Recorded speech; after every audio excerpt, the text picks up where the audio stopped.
Good evening, ladies and gentlemen, and thank you for joining us tonight on episode 5, season 3 of the Standoff with Brad and Richie here on New Zealand Sport Radio. We're here live every Wednesday on Facebook throughout the season. Evening, Richie. Overall, I thought it was a pretty good round of footy, but the Warriors clash did leave a bit of taste in my mouth. What did you make of the round? Yeah, watching that second half of the Warriors game, I wouldn't wish that on my worst enemy, but we'll get to that later on. Yeah. Other than that, and another bad tipping week for me, I thought it was a pretty enjoyable round. Yeah, I didn't want to mention the tipping just yet, just to let you have a little bit of a relief for a little while. But while we're here on Wednesday evenings, 8 p.m, you can also catch us at your convenience on iHeartRadio. Just remember to search for New Zealand Sport Radio. As always, we're going to be covering everything you need to know in the week that was rugby league, including our top stories of the week. We'll then have a review of the round 3 matches and update on our tips. We'll have a quick recap and preview of the women's premiership. We'll then stop and answer some questions from all of you, as well as some questions we've got for each other. We'll then preview round 4 and make our picks before ending the night with a recap of the Super League. So remember to send us comments and questions throughout the show, and we'll answer them as best as we can. But we may as well just jump straight into top stories of the week, Richie. Sure, mate. Let's go. I see Mark's here. Evening, Mark. Hey, Mark. First story is Ewan Aiken. He's requested and been granted an early release from the Warriors to leave the club at the end of this season, as he doesn't want to move to New Zealand.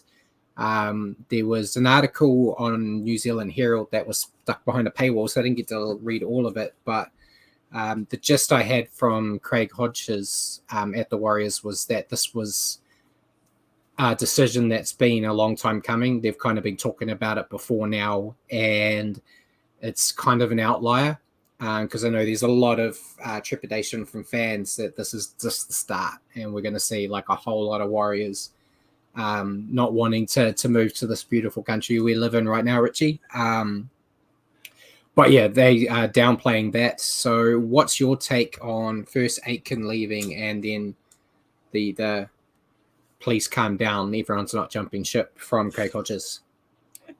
Well, Aitken, yeah, I mean, he obviously has his own circumstances, but yeah, my initial first thoughts were, hopefully it's there's not going to be an exodus, and a lot of people who also feel that same way. In particular, one Reece Walsh. Hopefully, he's not feeling that way with some of the rumours that have circulated around him. But for Ewan Aitken, I know we've got people signed on for next year that can do his role as well. We've got some good cattle coming from across the ditch, so. It is what it is, but I think we've got it covered.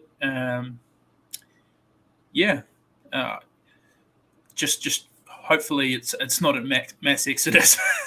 Yeah, I'm fairly confident that they might lose a couple potentially. We'll see what happens there. But yeah, Dylan Walker and Nakora. Is that how you say his name? There's 2 of them. So Murata will basically come straight in to take Aiken's spot in the second row. So, and we've got a lot of depth in second row as it is anyway. So I'm not as concerned there. I think Lodge is potentially a guy that will not come over. He won't get out of his contract early because it's his final year this year. And there's a lot of rumours that he might stay in Redcliffe. All rumours right now. We'll just have to see what happens as it goes. But yeah, the boys are just got to give this place a chance, A lot of them have never been here. It's beautiful. Yeah. So just to let people know that we're also live on Brad's Facebook page as well. So don't forget that. And a little comment from Fiona Tate, who says, "I think it's soft. They're not coming over." So there we go. Yeah. And saying that though, I don't know if you could talk me into moving to Australia. So I don't know. There's too much shit that can kill you over there. So I agree. Yeah, it's safer here. It's safer. Yeah. But hopefully guys like Josh Curran, who have got to spend a little bit of time over here, are talking to the Aussie boys haven't been here yet and saying like it's not that bad. Because most of the ones there now haven't even been here at all, but the ones that have come over to play against the Warriors and Mount Smart, generally footy season's the worst time of year in Auckland. It's not always the best weather, and they basically fly in, stay at a hotel, go to the stadium, and go home and see nothing but rain. So just give it a time, and hopefully they will all decide to stick around. But next bit of news is, unfortunately, the first time this year I have to not defend a player for his thuggery.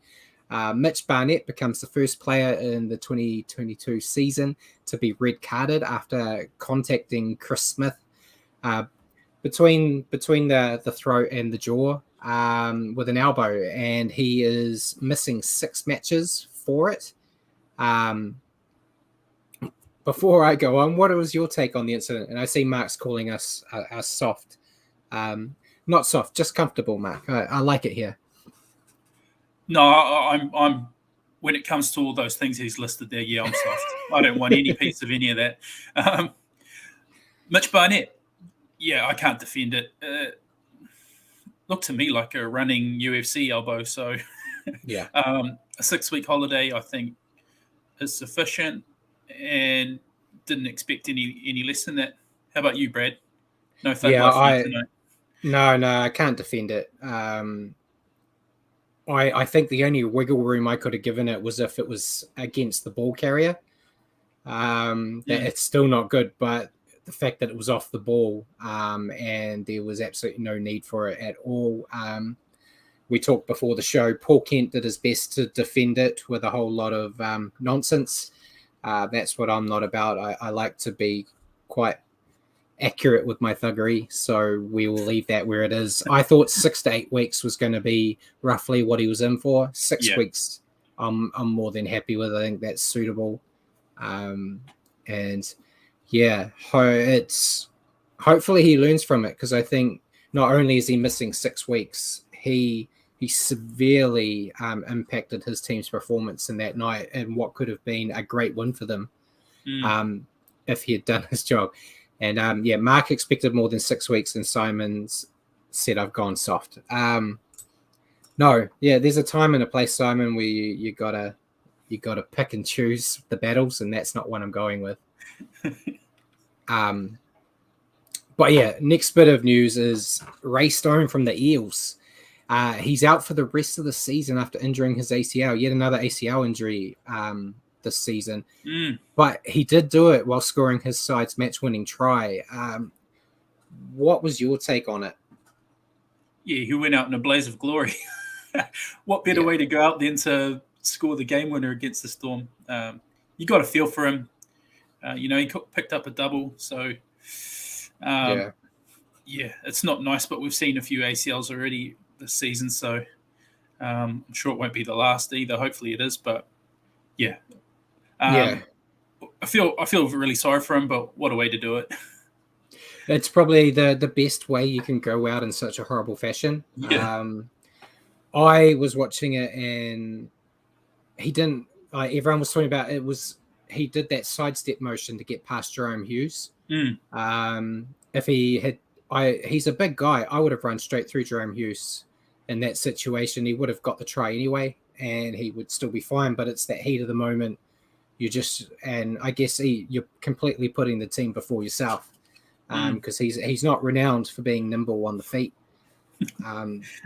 Horrible news for him. And I think I brought it up not last week, the week before, the amount of ACL injuries we've already had, but I'll see if I can get a proper number for next week on actually, because I think we're almost in double digits already, 4 rounds in, or 3 rounds in, you should say, because the 4th round hasn't happened yet. So it's I'm no scientist, so I don't know if there's a logical reason for why it's happening. If it's I thought you'd have a case study prepared for tonight.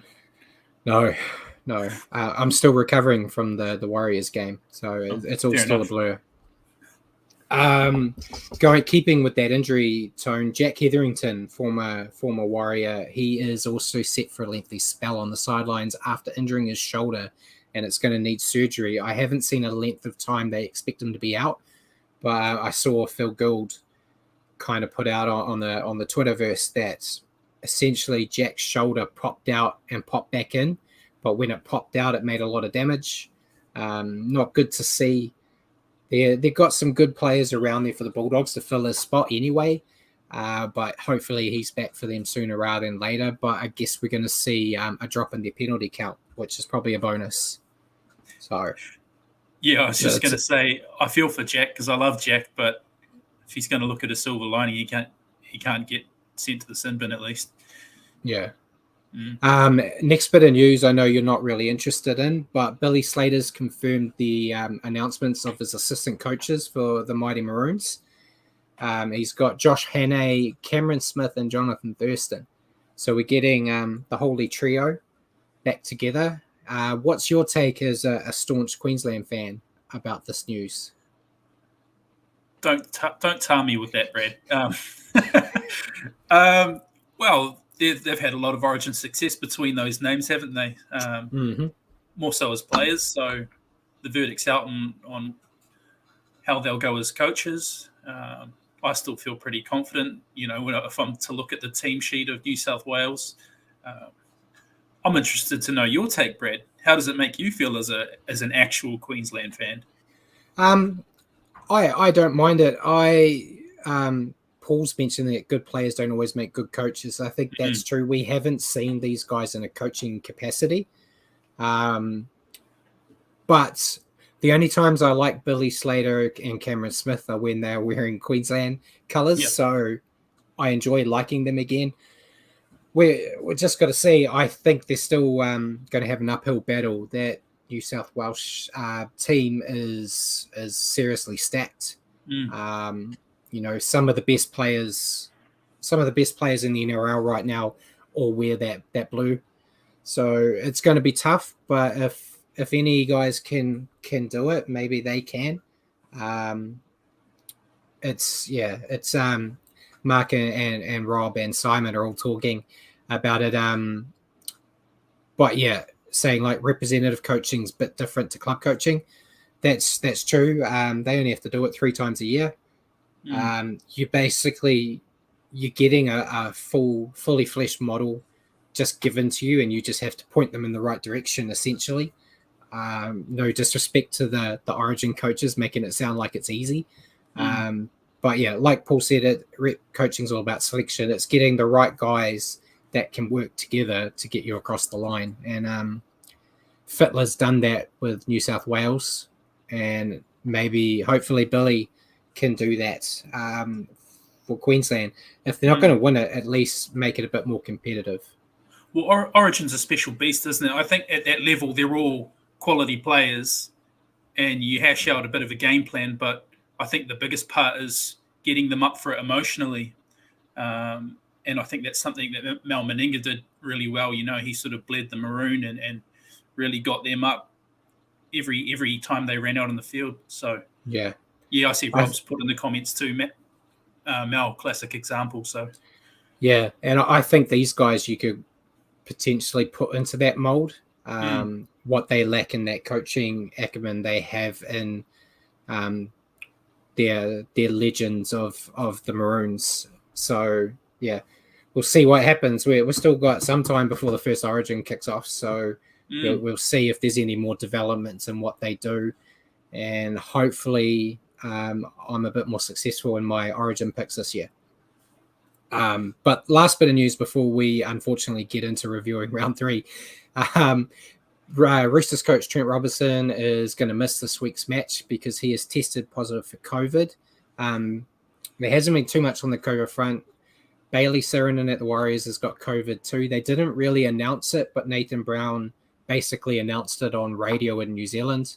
I don't know if he was meant to, but they asked the leading question about what injury Bailey had, and then he basically said COVID's a bit of a pain at the moment, but thankfully it's just one. So sounds like he's got COVID too. But we talked pre-show with Paul about the struggles the Super Rugby have been having with COVID over here and I was of the opinion that the NRL's kind of managing it reasonably well. See, Mark's just saying COVID, what's that? I think in Australia they're managing it quite well. So if you basically have a week off and then you come back. Yeah, week holiday. Yeah. So I think it's what we're having here over here. It's just that everyone's getting it for a week. Yeah. It's just the number of players is number of people, and because you guys only do little cuddle scrums, you don't really pass it around so much as they do in rugby union. Yeah, and we try not to. It looks like our teams try not to hang out. And yeah, Rob said the rest of the teams had it as well. Yeah, a lot of the Warriors had it in the preseason. So we'll see how it is. But yeah, let's get off the news and get into round 3. Do you want to kick us off, Richie?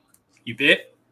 So the Thursday night game saw the Dragons hosting the Sharks, and the Sharks taking that one out 36-12. 6 tries to 2 for the Sharks. Sione Katoa, Matt Ikevalu, Talakai, Jesse Ramian, Braden Hamlin Ueli, and Nicholas Hines. To 2 tries from the Dragons, Jack Bird and Jack Gosiewski. That's always a mouthful for me. I'm not too good on my pronunciation there. I tipped the Dragons, Brad, playing at home. Stage is yours. Tell me why I was so wrong and you were so right. You never bet on the Dragons. The Dragons are rubbish. Worst team in the competition. I did it to spite you. Yeah, and it bit you there. I thought it was horrible conditions for a start, but it didn't really stop the scoring. There was still quite a bit.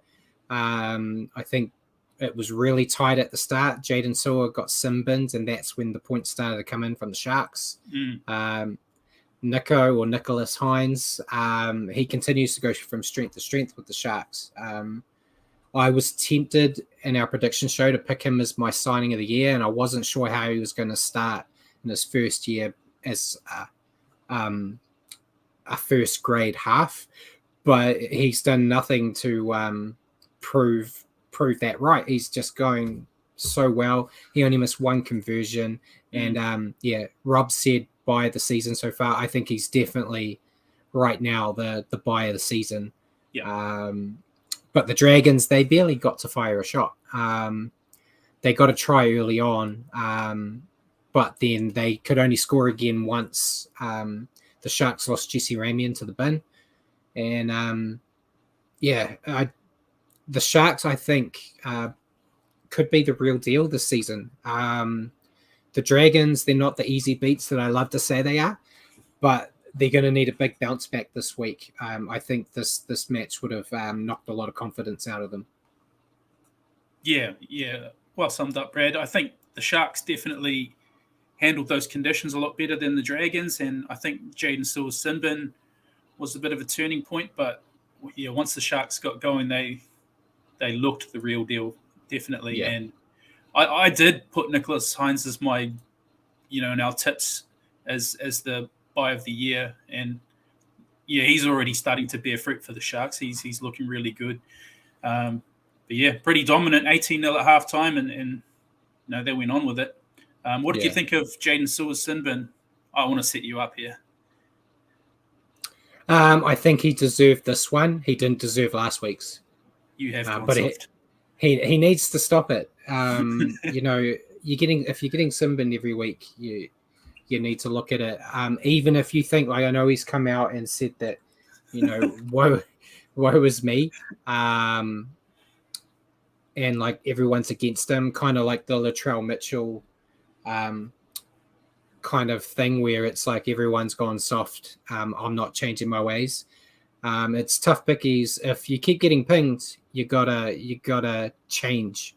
It doesn't mean you have to go out there and play touch footy by any means, but tone stuff back, because if you've got a target on your back, you're going to keep getting attacked. So play smarter, basically. Yeah. But if he hadn't have been sin-binned, I wouldn't be complaining about it either. Fair enough. You're a changed man, Brad. I like it. I'm trying. New year, new me. Should we move on to the Warriors match? Was there a Warriors match? Unfortunately so. Was the first game on Friday, Tigers, Warriors. Now, where do you start in this one? 16-12. It was 14-12 at halftime. That shows you how great the second half was. 2 tries apiece, Ewan Aitken and Pompey for the Warriors, James Tamo and Zane Musgrove for the Tigers. The difference being Reece Walsh off the boot. But yeah, that second half was tough watch, Brad, if you're a league fan. And to be honest, I don't know how we came through with that one. I think if it was any team other than the Tigers, we'd be looking at a different result. You know, when I'm looking at some stats in front of me, and they dominated the stats. They did. 4 line breaks to 1. They made more tackles and only missed 11, whereas we missed 31. I'm not sure how we pulled through. Even with Marcelo Montoya-Sinbin, we somehow managed to cling on. Unpack it for me, buddy. What did you think?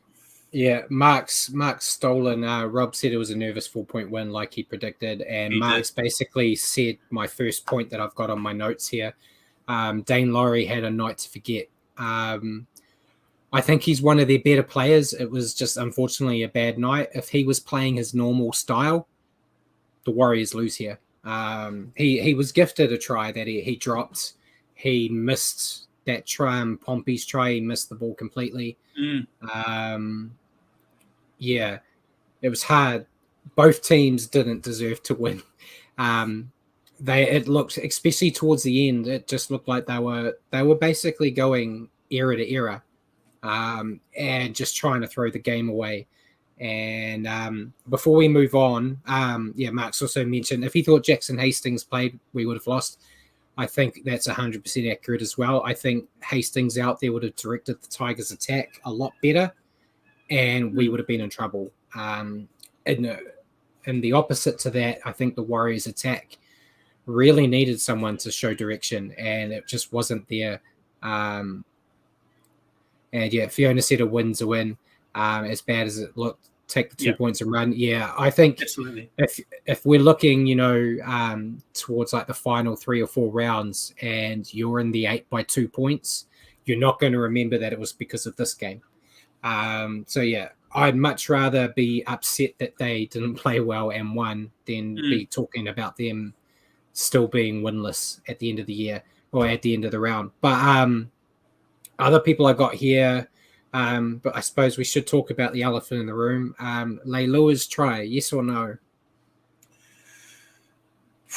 Look, it's touch and go, but I think the thing is that it warranted a look.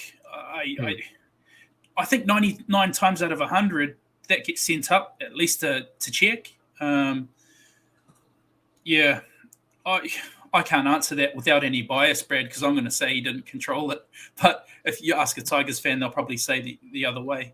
I know, and a couple tackles before that, there was a howler before pass let go. So, I mean, swings and roundabouts, but that situation's got to be looked at by the bunker, surely.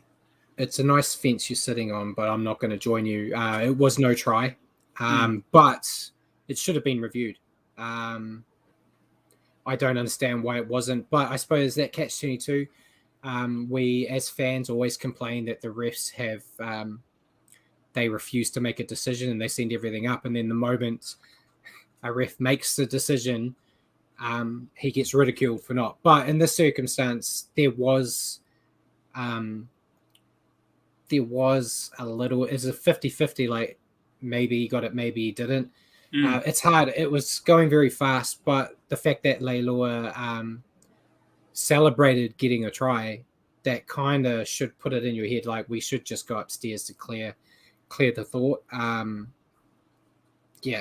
Thankfully it didn't happen. It might have been the start of the end for us there. But before we move on, because I know we don't want to talk about too much, I was really worried or concerned about the leadership out on the field. I think Adam's been doing a decent job, but this week I noticed it a lot more. I'm a fan of the offload, but when you're 4 points ahead with 12 men on the field, you don't start throwing 50-50 offloads. and losing possession like they were. That's when you tuck that ball and you just play one-out football, wind down the clock, and get as far away from your try line as you can. And they just didn't. I don't understand why. At that time, there was like no footy brains out there. Admittedly, it was the front rowers who are generally the Einsteins of the team. So that was disappointing for me. Yeah. But there was just a lot of people in my house screaming at them to hold on to the ball. I'd understand in that situation if they were 4 down and just trying to spark something. But if you got the lead in that situation, do not. Sean Johnson, Tohu Harris, when they come back and have some experienced guys out there that can kind of give these guys a slap in the head. I don't know if it's maybe because Adam sees him and Matt Lodge on the same level, so he doesn't want to tell him to pull his head in. I'm not sure. I'm completely putting words in his mouth. But that's the time, because if you see your experienced campaigners doing silly things like that, what are the young and inexperienced kids going to do? They're going to try the same stuff, and then you're just digging yourself a hole. And right now, we really need the Warriors to not dig their own hole. Yeah, I agree completely. I mean, I love Adam as a player, and you love most of what he does on the field, but he just doesn't look like a natural leader, does he? Doesn't look like a natural captain. And you're 100% right about just tucking the ball under the wing late in that game, but it just looked like a game that both teams were trying their best to lose. So, and we've complained about losing close games like that. So I think, like Fiona said, we just bagged that 2 points and we put it were behind close us. to losing that one too. Yeah, we were. So, Should we move on? Should we put that behind us? Yes, please. Yeah. Yes, please. The silver lining to Friday night was we had 2 quality teams to watch straight after, the Rabbitohs and the Roosters. The Rabbitohs getting the win in this one. They look pretty good, Brad. I tipped the Roosters. We both tipped the Roosters, actually, but the Rabbitohs got over the line 5 tries to 3. Cam Murray, who I thought was just outstanding. He was in everything. He picked up a try, as well as a couple of try assists. Alex Johnson got a try. Cody Walker, Keon Kalor-Matangi, and Latrell Mitchell were the 5 tries for the Rabbitohs. James Tedesco, Joey Manu, and Daniel Tupou got one late, but it was too little too late. What do you make of this one? Yeah, I thought it was a fantastic game to watch, especially after that last one. But I thought for the Rabbitohs, I thought Cameron Murray was great. It felt like he was involved in everything for the Rabbitohs. Latrell Mitchell, I thought, was strong, as expected. He kept his emotions in check. I thought we might see a bit of fire with it being his first game against the Roosters after he tried to decapitate Joey Manu last year. But he kept it in check and was very strong. Handy with the boot as well. Got a nice little try for himself. First win for the Rabbitohs, which feels funny to say at the end of round 3. I think it'll be a good confidence booster, and I think we'll start seeing them climb up the ladder. The Roosters, I think, will be disappointed. But I think they had a shot in this game. They just made too many errors. It was not as bad as the previous game, but just a lot of miscommunication, silly errors by their experienced players. And it was just that cliche. If you make errors, the good teams make you pay for it, which is what happened here. I feel for the Cowboys. This week, they're going to have to face the Roosters that have something to prove, and that might not be good for them. Yeah, perhaps. I agree with you. The Roosters just didn't look like they couldn't get into it, and agree that they made too many errors. Funnily enough, the Rabbitohs actually made the same amount of errors, 13 errors each, but the Rabbitohs just, took their chances and used their ball a bit better.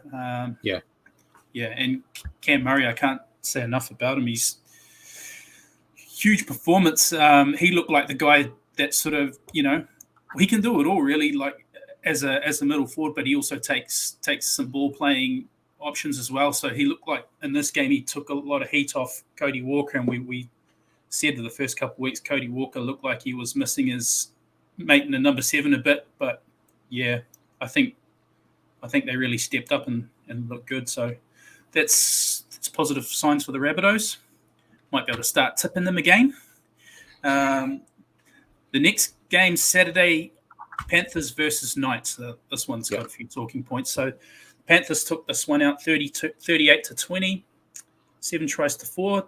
Taylor May bagged a hat-trick. Isaac Tago got 2. Stephen Crichton with 1, and Charlie Staines. So the backs for the Panthers having a field day. The Knights, 4 tries. Dominic Young, Tex Hoy, Bradman Best with a typically muscular effort. And Inari Tuala with the 4 tries for the Knights. But the big talking point, Mitch Barnett with the sending off. We already sort of touched on that. Yeah. What do you reckon, Brad? That swing the game? Yeah. The Panthers, they just keep winning. They're still missing key players. Now everyone's talking about old blockhead Nathan Cleary. But, they don't have James Fisher-Harris either, who I think was a huge reason for their success last year. So the fact they're still playing well without those guys is good. I think if we were looking back into the crystal ball and saying that the first 3 weeks they're playing without Cleary and they go 3-0 against some reasonably okay opposition.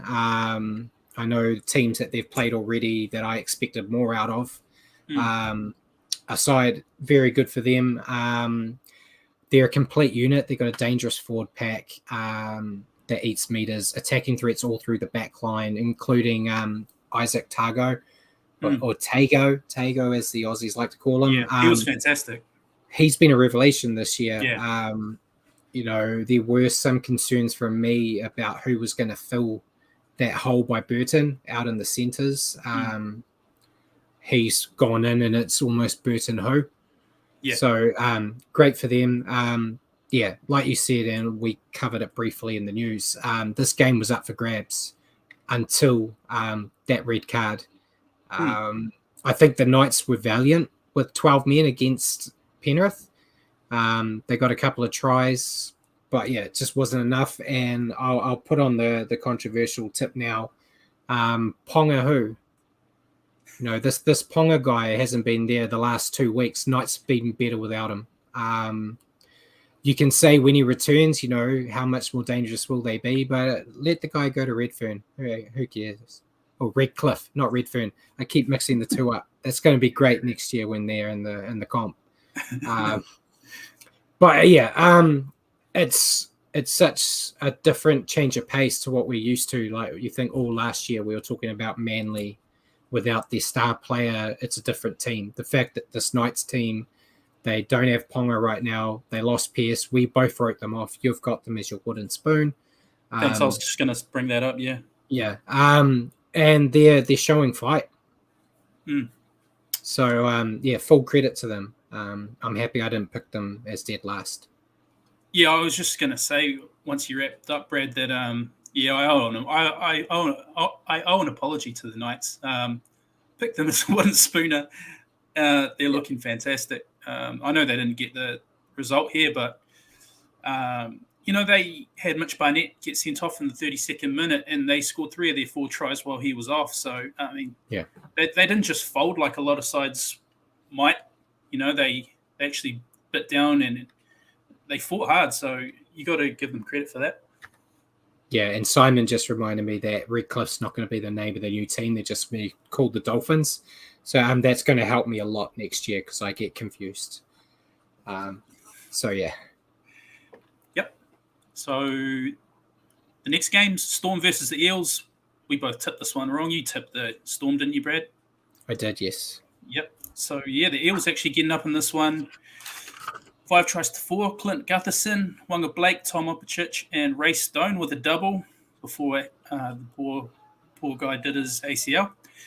4 tries to the Storm, 1 to comeback kid Brandon Smith, 2 to Nick Meaney, and 1 to Ryan Pappenhausen. 12 all at halftime. Fantastic game, and exciting right to the end. What do you think about this one, Brad? Yeah, this was one of two games that all three of us, you, me, and Simon, all got wrong together. So it's good to see it. You could say it was an upset. It was my game of the round. I thought it was fantastic. As you said, Brandon Smith was strong, considering he was only away a week with a broken hand. He came back. You've got the Incredible Hulk at the Cowboys, spent like 20 weeks injured with a broken hand. Jason Tamalolo and Paul Brandon Smith, who's the size of his leg, comes back and won because his team needs him. You saw the hand was still all swollen, but he didn't let it stop him. Melbourne played well. I just think the Eels were better in this game. Yeah. The Eels turned up to play. They made Melbourne work, which is what you got to do when you play the Storm. But yeah, I have to tip my cap. We talked about it already to Ray Stone. He scored those 2 tries at the end and just showed the desire to win the game for the Eels. You know, that final try, which, you know, ended his season, but to score off a missed field goal, to put yourself in the position to get that bouncing ball. How many times have we watched NRL games where you see that field goal and the whole attacking team is just standing there watching the kick? You know, I guess maybe that just shows that he's not confident in Mitchell Moses as a goal kicker or a field goal kicker. I don't know. But, I think that's you can take it across the whole NRL. That level of effort that you saw there from the Eels is what every fan wants to see from their team. Win, lose, or draw. If your team's just putting it all on the line, going 100%, you can't be disappointed as such. Well-deserved win for Parramatta. I don't really have anything else. Yeah, they're looking good, aren't they? I mean, I know they didn't get up last week and the Sharks pipped them at the end, but, you know, their big players, Mitch Moses and Gutherson, are stepping up, and they've got some monsters out in the pack. Paulo, Lane. They're always good this time of year, though. They are. So you got to take it with a grain of salt. But yeah, big Ray Stone stepping a halfback, sometime fullback. You forwards do that for fun, don't you, Brad? I would have tried to run over him and probably lost the ball, but I don't know how to spell step, let alone attempt one. So fair enough. The next Saturday game, another heart attack game, Brad. Raiders-Titans. Raiders getting this one 24-22.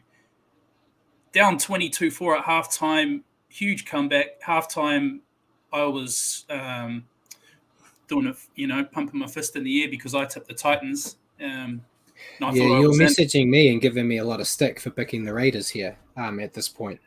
I was. Continue. Things you wish you could take back. That's top of the list. I'll save it till the end of the game next time. So, like I said, Raiders coming back from 22-4 down at halftime and taking it out 24-22. 5 tries to 4. Semi Valame, Matt Tomoko got 2. Sebastian Chris and Chance Nicole Klokstad were the tries for the Raiders to 4 tries for the Titans, which were all up in the first half. Philip Sammy, Brian Kelly, Bo Fermor, and Tino Fa'asuamaleaui. What do you think, Brad? Heck of an exciting clash, this one. Giving you a clap for managing Big Tino's name. Full credit to you there. Thank you. It's the cliche game of 2 halves. We finally get one. It was. Yeah, you were kind of sticking it to me for picking the Raiders early on, and I was the same. I looked at it and went, I really should have listened to Simon and Richie here when they were so confident in the Titans. But yeah, the Titans do what the Titans do and let the game slip. I was looking at it. I'm not great with the stats all the time, but the Titans have had the most points scored against them this year, and that's including a team like the Tigers who haven't won a game yet. So the Titans are 2 wins, 1 loss, and still get all these points scored on them. They cannot make the top 8 if they have this mentality of just outscoring opponents, going, we don't care about our defense. If you score 5 tries, we'll score 6. That mentality does not work. So they need to work on it. David Fafita needs to pull his finger out and actually do some work for this team. He was good in that first half, but when his team needed him in that second half, and he disappeared. I had to look at the stats to make sure, because I thought he went off, but he actually played the whole game. He's got to find the ball. He's the difference maker, and he too often right now just doesn't go looking for the ball. He doesn't do it. If it doesn't come to him, he's happy to just sit on that edge and just relax. We talked about it quite a bit early on this season about, the stigma $1 million players get, and if they don't perform, you criticize them. And I said that sometimes it's not fair, and then I've done the exact same thing all year with David Fifita. But how many times did we see last year where he would get the ball when the Titans were in trouble, and he'd run 80 meters, knocking 6 people out of the way? I know you can't do that every time you touch the ball, but all it takes from him is one hit up where he bends the line and gets their team rolling again. Something as little as that just means the difference between winning and losing. But can't forget the Raiders. The Raiders going in 22-4 at halftime. 9 times out of 10, the team's going to just go, oh, well, we're done. Let's just put it in the let's forget about this and move on. But they showed heart and fight, and kind of what I said about the Eels. When your team puts a performance in, even if they didn't win this game, I think you'd be like, well, we had a bad start, but we showed fight, and that's going to bode well for the rest of the year. But they got that final try, which sealed the deal for them. And I think that's going to be the confidence boost of all confidence boosts for them. And I think a very hearty reality check for Gold Coast. Yeah, absolutely. And what you were saying about Fifita, I think that's why those kind of price tags are normally reserved for halfbacks and fullbacks, people who touch the ball, 3-4 times a set. And therein lies the issue with that, really. But yeah, I got to give massive credit to the Raiders. Last year, they were a team that would go in at halftime leading and then just crumble and fall apart. And they made a really big habit of that last year. So to pretty much do the reverse of that and show some backbone and come back from a lot of adversity, it showed a lot of character. So maybe we're seeing, after a pretty bad week the week before against the Cowboys, this might be the turning of the corner maybe. Yeah, and Simon's also said the sunshine on the Gold Coast is not good for when they have to go to Canberra, which is why I picked the Raiders last week, because it was in Canberra, and the Gold Coast boys, I didn't see them running out in onesies to keep warm. So, fantastic for the Raiders. Yeah, really good result for them. All right, boys, I'll just try to show you my new overlay. Yeah. So when you talk about $1 Million Man, we've got we've now got a new one for you as well. So there we go. Very nice. So the first Sunday game, Broncos versus Cowboys, the Queensland Derby. Absolutely dominated by the Cowboys. I don't think any of us tipped that, but the Cowboys are starting to look good. Pretty dominant, 6 tries to 2. Jeremiah Nanai with a hat trick. Outstanding looking young rookie. He's had a really hot start to the season. Griffin Neame, Valentine Holmes, and Tom Dearden were the 6 tries for the Cowboys. To 2, Herbie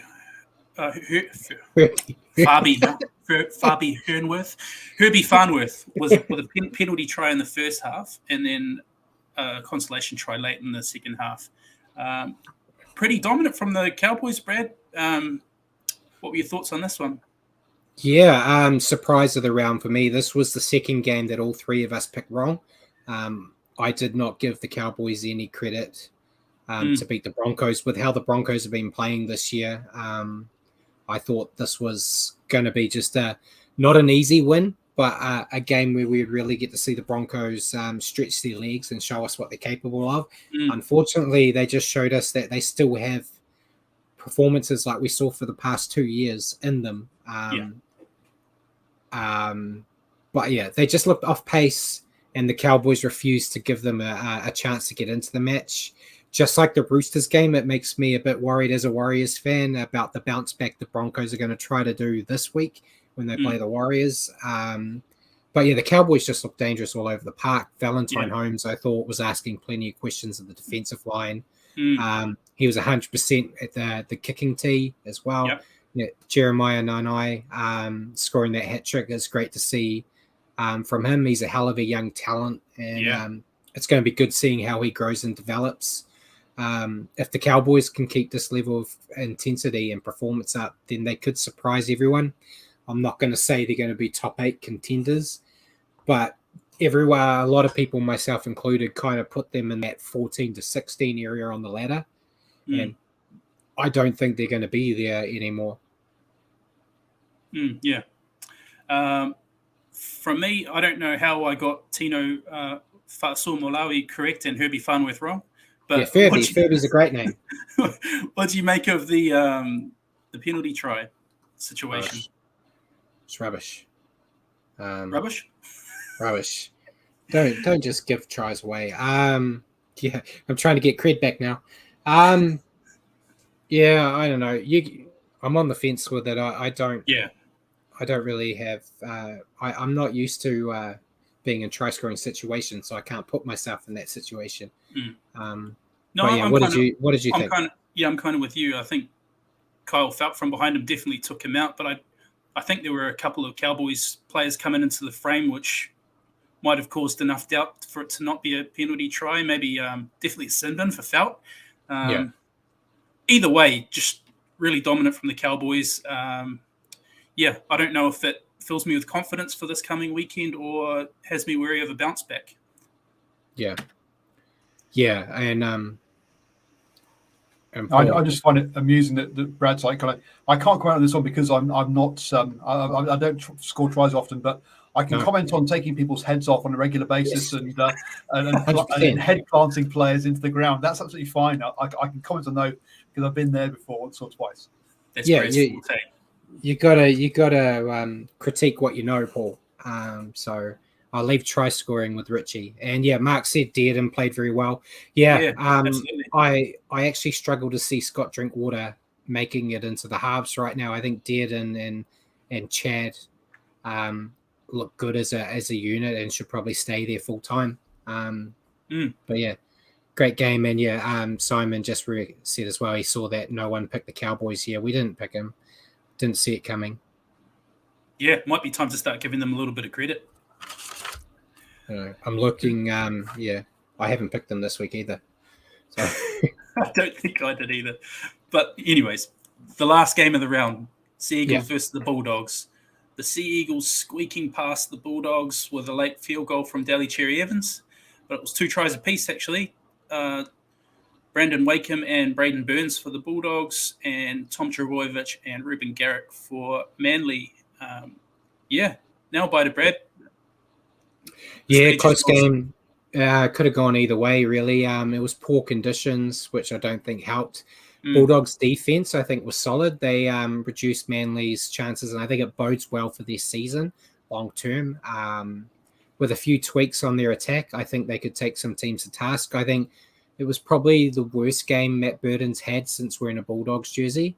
Not like I saw some people are out there saying, they need to drop him and stuff. It was nowhere near that bad. It was just, you're not going to have an A+ performance every week. It's stuff that you're going to learn. We've all got to remember Matt Burton's, it's his first year being a leading half of a team, not just a center or a fill-in half. So there's going to be some teething issues there. Manly, even they got the win here, but you could see they were lacking in confidence. They were desperate to win, and it took a sneaky field goal to get the job done. But I think the monkey's off the back now. They've got that first win. Not a perfect performance by any means, but I think getting that win under their belt, we'll start to see them fire. Tommy Turbo slowly getting back into his groove. You could see he was trying things. It's still not clicking, but we know once it clicks, he's going to be deadly, and he's got some work to do to be my Dally M like I predicted. He's a little bit behind right now. I think hopefully it's not a Warriors game that clicks this team into gear like it normally is. But yeah, I think it was a good game you can expect. Usually we're used to these kind of slow burner games when it's a Sunday Bulldogs game. And yeah, Mark's mentioned Morgan Harper borrowed Dane Laurie's hands. Yeah, Morgan Harper had a shocker. But yeah, they did what they needed to win. And yeah, I think you saw it in the post-match interview with Jake Dorovic. He was just elated that they managed to get the win. They're being just desperate to get those 2 points. So yeah, it was just relief on his face, wasn't it? I think more than anything, Manly will be relieved with that. It wasn't the cleanest game, like Mark alluded to. Manly made something like 16 errors. And I think the Bulldogs hit double digits too. Yeah. I think the Bulldogs' defence has come a long way since last year. I think it's just their attack. I mean, they're hanging in there with a lot of teams defensively, but they're not going over for a heck of a lot of tries either. So, maybe with some time with their new players, some time in the saddle, that might come. But yeah, that was the round that was. Yeah. So we'll go into our picks. Paul, if you can bring up the pretty little picture I made for the tipping comp. Still very close unless you're Richie. Got now he's struggling to find the picture now. There we go. So yeah, Simon's still ahead. So Simon and myself both got 5 out of 8 this week. Brad, you've got to remember, Richie's a finals player, right? He only gets up to big games. These minor kind of small games during the season, he just can't cope with that. He just can't this doesn't get the heart beating. That's the problem. Yeah, exactly. So yeah, myself and Simon got 5 out of 8 this week. Richie got 3 out of 8. So Simon's still in the lead, having 14 out of 24. I'm 1 behind him on 13 out of 24, and then Richard's enjoying the wooden spoon right now with 11 out of 24. Beware of the wet sail, mate. I'm going to come home with a wet sail. It's still early days. A lot can happen. Looking at the picks you gave me for this week, it won't be this week. But yeah, there's always time. And yeah, we'll have a quick look at the ladder as well before we move on. Warriors, we've gone up. We're going up to 12th, which is good. But yeah, Panthers now as the only undefeated team sitting fresh at the top. Cowboys second on the ladder. Who would have thought we'd be going that the top 4 at this time of year, the top 4 would be Penrith, the Cowboys, Sharks, and the Knights. That's crazy. 5th is Melbourne, 6th is the Eels, 7th the Raiders, 8th is the Broncos. The 5th to 8th I'm not too surprised with, really. They're kind of guys you think they're in the mix. It's just mainly 2nd, 3rd, and 4th that surprised me there. Rabbitohs are 9th, Titans are 10th. Bulldogs are 11th, Warriors 12th, Roosters 13th, which I didn't think would happen. Dragons are 14th, so they're heading towards the bottom, like I said, guys. 15th is Manly, and 16th is the Tigers as the only team yet to get a win. So any takes you've got on that ladder before we move on? I think there's just a lot of water to go under the bridge. I think, you've got to give it another half dozen weeks, and I think it'll start to take shape a bit more accurately. But yeah, we've got to give it some time. Early days. A couple more losses to the Dragons, though, and they'll be joining that bottom for me, like I predicted. So, we'll just do it. I know we're running very long today. We're almost done our whole show without even doing half of it. We'll do a quick recap of the Women's Premiership. So the final round happened in the weekend.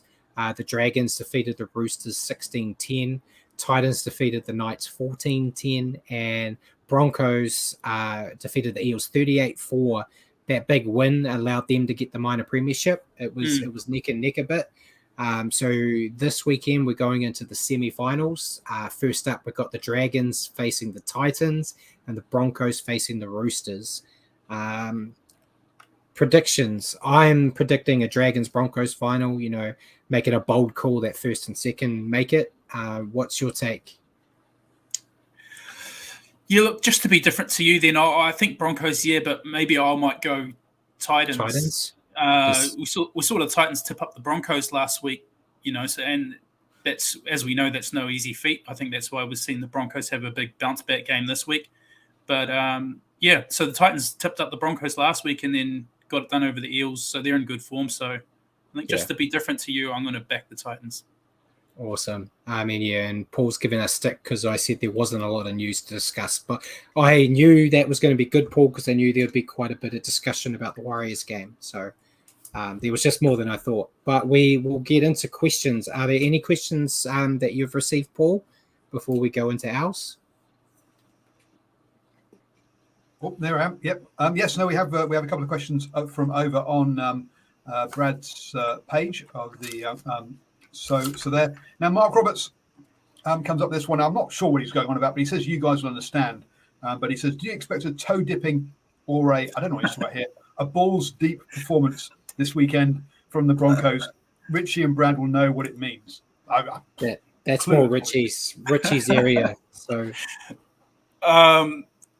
Yeah, hopefully just a toe dipping performance from the Broncos, and they're not all in. It's hard to say. Like I was saying during the wrap ups, I don't know whether to expect a bounce back from the Broncos or a continuation of what we saw. Hopefully, we see a continuation of what we saw of them against the Cowboys. Yeah, as long as it's not a continuation of what we saw from the Warriors against the Tigers. Good point. The mighty Tigers, I think, is what you want to be. How you want to be sort of something there. And then Christian asks us, "Hey Brad and Richard, thoughts on Murchie coming into the 17 this week, and do you reckon he will stay there in the next game if he plays well?" Do you want to take this one first, or do you want me to go? We can both go, but I like Murchie. I think he's taken Serenden's spot, who was a bit better on the weekend, but prior to that was a bit quiet. So I'm keen to see what Murchie brings to the table. We know he can bring. He's a talent, and we haven't seen a lot of him. So I'm hoping he brings his best version of himself, and if he does, then he gives himself every chance of reselection. Yeah, I'm happy to see Murchie there too. My biggest concern with Murchie is his error rate. But at the moment, that just means he's going to fit in with the rest of the side. So, but he offers you more. I've been very harsh on Sirenen in my weekly reviews. I think he hasn't offered anything. Last week, he was better, but he had to be because he played more minutes. And when we didn't even talk about it, but when Chanel auditioned for the next soap opera he's going to be in with that Hollywood, he had to play in the halves role when they called Chanel's bluff and made him go off for an HIA, which was the only highlight I had in that game. I thought that was funny, seeing a player try to milk a penalty and get punished for it. Unfortunately, it was a Warrior in that situation, but hopefully that's a trend going on the rest of the year, that if you milk a penalty, you're going to get punished for it. But yeah, I think Murchie will do well. And will he keep it? I think Nathan Brown's got a bit of a man crush on Bailey Sirenen, so I don't think so. I feel like Bailey Sirenen's the new Kane Evans, where he could go out there and have the worst game of his life and he's going to be first picked. Yeah, man crush moment there for Nathan Brown, not for me.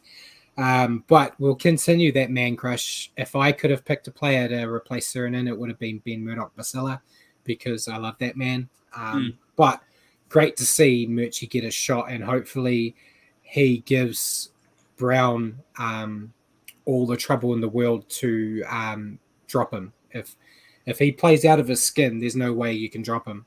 So I'm hoping for the best. And yeah, the Warriors need all the help they can get right now.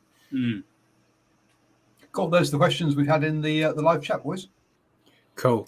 So we've got some questions for us here. I'll go with my one first because your one's a bit long-winded, like you always make me do. We're 3 rounds in now. Which team has surprised you the most, be it for a good reason or a bad one? All right, so I'll give you 2. There you go. No. Knights and Cowboys. Yep. Obviously, for where they sit on the ladder and picking up good wins this year, when I was dead certain that both those teams would be featuring in the bottom 4. Yep. But so far, they're proving me wrong. like you can't argue with their performances. The Cowboys, obviously, with their new halves pairings, Chad and Dearden seem to be combining well. They've got brilliant young rookie Jeremiah Nanai. Yeah, they're looking good. They're looking a lot better than what I gave them credit for. And the same goes with the Knights. I know they didn't get the result. You're right, Paul. I got to give 2 for the price of 1. The Knights, people like Clifford stepping up. They were my wooden spoon pick. So obviously, I had to. They've surprised me so far. There you go. 2 for 1. Yeah. So I'm going to actually answer the question properly and give 1. But yeah, I would go with Manly. I was, you guys gave me a lot of stick for it, for being the biggest Manly fan. I picked them minor premiers, win everything. To see that they're, 2 losses and a win, and that win being a squeaky against the Bulldogs. Very surprised. But yeah, I could have gone with either of your answers and been happy. Just shows we don't know what we're talking about. Exactly. Sorry, exactly. That number team down in 15th place, minor Premiership winners. You were saying, yeah. And my wooden spoon pick there in the top 4 as well. Yeah, we're anything but consistent. Yeah. Your question for me, go for it. I'm just having a bit of fun with these questions now, Brad. So last week I asked you to pick Warriors Mount Rushmore. Now, who would you put in your all-time Warriors forward pack? I know your fortes are forwards. Select for me your all-time Warriors forward pack. Another bit of fun this week. Yeah. So a bit like you not understanding my question, I don't understand yours, and I've picked a forward pack and a bench. Nice. So I've last week I did it, the impact to the club and then my personal favorites. This one, I've basically picked who I would pick, taking my bias out with the exception of one on the bench. That's why I've created a bench. But my front row, I've got Adam Fanua-Blake, PJ Marsh, and Steve Price. I know we haven't seen a lot of Adam Fanua-Blake. I'm kind of leaning on his past as well. My second row, I've got Ali Lautiti and Simon Mannering. My lock, I've got Kevin Campion. That's my starting pack. Then my bench, I've got Lance O'Hire as my utility. I've got Paliasina and Ruben Wiki as my props. And then I've got Michael Luck as my my second row lock interchange guy. They're all, I think all of them deserve that spot. Maybe people will fight me on Paliasina, but I will fight for him till the death. But yeah, I think they're all guys. Hooker was the hardest. I had like Isaac Luke in my head and that, but I feel like PJ Marsh kind of fits the mold that I've got for my forward pack that I've picked there. We've got some hard runners up the front. You got, like a guy like Simon that gives 100%. Kevin Campion is, toughness personified. And then you've got Ali Lautiti, who is, the Michael Jordan of rugby league that can make anything happen. So I tried to put a bit of mix of razzle dazzle and hard men out there. No room for Logan Swan then? Logan Swan does not get included in any of my teams for that game against Parramatta. To all the Logan fans, Swan fans out there, I'm sorry, but yeah, he's dead to me. So, Richie, how many cards do you think that pack would pick up? No, they're disciplined. I think that's a pretty clean pack, actually. I thought Brad might include. I know. What's going on, Brad? But I actually was wondering if Brad would include a bench and throw his man crush in there, and he did. So he didn't disappoint. My version of it is pretty much exactly the same as yours, except I have Wiki and Price as my props. Yeah. That probably would have been mine too. Yeah. Other than that, I had it identical. Yeah. It's great minds think alike. Yeah. It's you can't really argue. I'm sure there's lots of people that will argue with it, but we're sticking with it. So we may as well get into round 4 since we're going along and do our picks at the same time. Simon mentioned his picks earlier on, so while you were giving us a rundown, I wrote them down. So first up on Thursday, we've got the Titans and the Tigers. I've picked the Titans. Simon has as well. Just think, I want to see the Tigers get a win. I just don't see that happening, especially after the Titans got embarrassed last week. Yeah, I went Titans. I think the train to Wooden Spoontown is still, the Tigers are still aboard. Yeah, it looks like 4 of the games this week we've all picked the same. So that's interesting. The next one is not one of those, though. Friday, we've got the Sharks and Knights. I've gone with the Sharks. Simon's gone with the Knights. It is one of those real tough ones. I think both teams are showing promise right now, but I am going with the home team advantage. Yeah, me too. Both teams looking good, but I'm leaning Sharks, home ground advantage. Nice. Final game on Friday is Panthers Rabbitohs. If the Rabbitohs had been a bit better the first couple of rounds, I would have been a bit more iffy on this, but Panthers have been strong. Nathan Cleary's back. I've had to go with Panthers. Simon's done the same. I went Panthers. Yeah, grand final replay. The Rabbitohs looked good last week, but you got to lean towards Panthers. Yeah.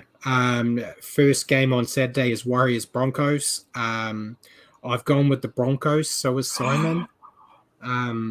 It's great to see the Warriors get their first win last week, but I just don't have the confidence that they'll get it here. Part of that is the fact that we don't know 100% if Sean Johnson's playing. If we had Sean Johnson at 100% confirmed, it might sway my pick.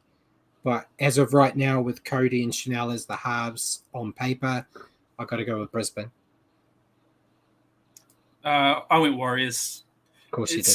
How do you pick this one? Both teams were pretty average, less than average on the weekend. I'm just going with my heart. Yeah, that doesn't always work, as we've seen. But second game on Saturday, we've got Manly versus the Raiders. Simon has learned his lesson from last week, which I told him not to go against his team, and he's picked the Raiders. But I am continuing my trend of picking Manly every week by the looks of things, and I've gone with Manly again. I just think another home one. They've got a little bit of confidence in them, so I'm giving them the nod here. Mate, you can't give Simon any stick for going against his team when you didn't pick the Warriors. That said, I picked Manly. That's it. I've picked every time I've picked against the Warriors so far, I've got it right this year. So I'll go with that logic. Okay, yeah. So we all got that. Final game on Saturday, we have the Cowboys versus the Roosters. Simon has gone for the Cowboys here. He's all in.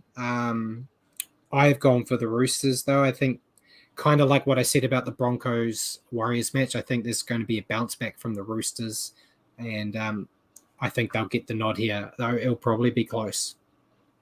Yeah, look, I picked Roosters, but I don't think it's going to be a rout or anything. I think the Cowboys are looking good in their home as well, so I've gone Roosters, but not with great confidence. Yeah. And their first game on Sunday, we've got the Storm versus Bulldogs. I've picked the Storm, so has Simon. Just think, Bulldogs have shown some promise, but they're playing the Storm.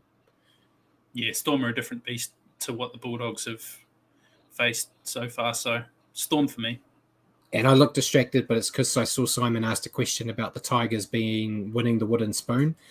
They have not won the wooden spoon. No. They, at the moment, looking at the stats I've got here, West have had it the most. But yeah, since they've joined up with Balmain, they have not. Yeah, I was just quickly looking. I quickly Googled that as well. So their worst position was in 2013 when they came 15th, and 2015 when they did the same sort of thing. So one place off. I guess my only question is, when did the expansion happen? Because they finished 13th in 2002 and 2003. And I was thinking, and looking at this, we had the Gold Coast Tigers joined in 2007. So did we have 13 teams before that? I think it was, I don't remember when they merged. So when was it? Gold Coast Tigers joined in 2007. It was before the Titans joined. Yeah. They merged in. Their first season as West Coast as West Tigers was 2000. I'm not sure of the exact year, but I do know they, as a merger, they haven't had the spoon, but they've probably set the record for most times finished 9th. Yeah, that is what they're known for. But yeah, there is one more game before Simon got me sidetracked doing the Google searches. Eels versus Dragons. Simon and myself have both picked the Eels here. I just don't like picking the Dragons, but I think the Eels are a better team right now. Yeah, me too. I went to Eels. Yeah. I'm not picking the Dragons this week to try and play funny games with you, Brad. I'm going with my head. The Eels will win this one. Yeah. So yeah, that's our picks. There's a few that we're all the same on. So we're all the same on Titans beating the Tigers, Panthers beating the Rabbitohs, Storm beating the Bulldogs, and Eels versus the Dragons. So there's a couple there that we differ on. So we might see some fluctuation in our picks next week, or Simon might just get a bigger lead and continue to make us look silly. So keep look forward to next week's show when we try to defend our poor picks again, Richie. Yeah. But yeah, I know we're a bit long, but since we haven't shown much love to Super League, I'll give a bit of a rundown. Simon's already given us the he's also said he's very concerned that the Eels will stuff it up. So that the Eels are known for that. They can go up 1 week, down the next. So fingers crossed they don't. I don't want to see the Dragons win again. So we'll keep it that way. But we had the Super League took a week off last week because they had the Challenge Cup. So I've got the results here for that. Wigan defeated Salford 20-0. Hull FC wiped the floor with Sheffield 58-12. St Helens defeated Whitehaven 46-4. Catalans defeated Featherstone 27-14. Hull KR defeated Leigh 24-18. Castleford defeated Leeds 40-6. Wakefield Trinity defeated Warrington 16-12, and Huddersfield defeated Barrow 30-16. That has given us some quarterfinals to happen in a couple of weeks. I think it's between the 9th and 10th of April. Wakefield versus Wigan, Hull KR versus Castleford, Huddersfield versus Hull FC, and Catalans versus St Helens. So that's the Challenge Cup quarterfinals. But we do have a round 7 happening this week, which is Wigan versus Hull FC, Huddersfield versus Catalans, Hull KR versus Warrington, Castleford versus Toulouse, Leeds versus St Helens, and Wakefield versus Salford. So yeah, I'm hoping to watch a couple. I know they're not all on at the time. Simon's saying with the games going to quarterfinals and semifinals, normally Sky show these games. So hopefully they do. We're not seeing full games for the actual rounds at the moment. Not sure why we have like 20 sport channels and Sky are increasing our sport price. So they should at least show us some league. We don't all watch cricket. So hopefully I can get a bit more of those in so we can give you a bit more on that other than just the results. But as long as Wigan keep winning, I'm happy. But anything else you want to add before we close up, Richie? No, just thanks for the banter, guys, and another good episode. And thanks to everyone commenting in. It was some fun tonight. Yeah, definitely. Anything from you, Paul? Here I am wearing my lolly lay, and you guys haven't asked me why. Was that from Moana Pacifica game? Oh, wow. Now, Richie, fantastic. Yeah, I was at Mount Smart, whereas you guys... We don't want to talk about that. So, not that I wanted to rub that in at all, but that actually I've been to Mount Smart, which Brad hasn't been to in 2 years. But, great venue.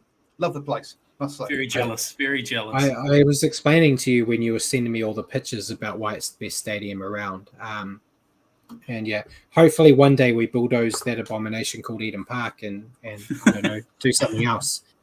But yeah, it's great that you get to go there while I'm not allowed to. But I get to go in a couple of months, so it doesn't matter. I won't feel as jealous now, knowing that there is actually a time I'll get to go. Oh, very good. But yeah, ladies and gentlemen, thank you for tuning in tonight and joining us on the standoff with Brad and Richie. For your weekly update on rugby league, remember to tune into our show next week at 8 p.m. On Facebook at your convenience on iHeartRadio. Just remember to search for New Zealand Sport Radio. Thank you for joining me, Richie, and thanks for your help in the background, Paul. And good night, everyone.